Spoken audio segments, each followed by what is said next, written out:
2 table spoon வேர்க்கடலை, உளுந்து 1 table spoon, 1 teaspoon சீரகம், காஞ்ச மிளகாய் 1. எல்லாத்தையும் நல்லா ட்ரை ரோஸ்ட் பண்ணிவிட்டு பார்க்கலாம். இது போல் ட்ரை ரோஸ்ட் பண்ணி தனியாக எடுத்து வச்சுக்கோங்க. பாதி தக்காளி, 2 பச்சை மிளகாய், 4 பல்லு பூண்டு, சின்ன துண்டு புளி, 1 டீஸ்பூன் எண்ணெய் விட்டு நல்லா வதக்கிக்கோங்க. பூண்டு ஒரு பாதி அளவுக்கு வதங்கினதுக்கப்புறமா இதில் 2 கைப்பிடி பாலக்கீரை ஆட் பண்ண போகிறேன். 2 கைப்பிடி ஸ்பினாச் சேர்த்துருக்கேன். இதையும் நல்லா வதக்கி விட்டுட போகிறோம். அடுப்பை நிறுத்திட்டு ஆற விட்டுடுங்க. ட்ரை ரோஸ்ட் பண்ணதை மிக்சர் ஜாரில் சேர்த்து பல்ஸ் மோடில் போட்டு ஃபைன் பவுடரை அடிச்சுக்க போகிறோம்.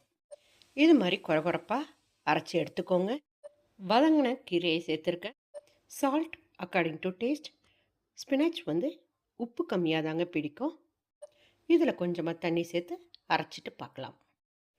தாளிப்புக்கு 1 டீஸ்பூன் எண்ணெய் வச்சு கடுகு சேர்த்துருக்கேன். உளுந்து சேர்த்துக்க போகிறோம். கொஞ்சமாக பெருங்காயம் ஆட் பண்ணிவிட்டு பார்க்கலாம்.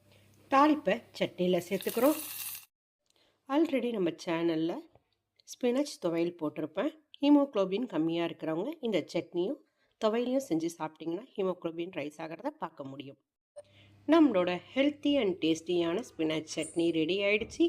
நீங்களும் நான் சொன்ன மெஷர்மெண்ட்டை ஃபாலோ பண்ணி ட்ரை பண்ணி பாருங்கள். பிடிச்சிருந்ததுன்னா லைக் பண்ணுங்கள், ஷேர் பண்ணுங்கள். மறக்காமல் எங்கள் சேனலை சப்ஸ்கிரைப் பண்ணிக்கோங்க.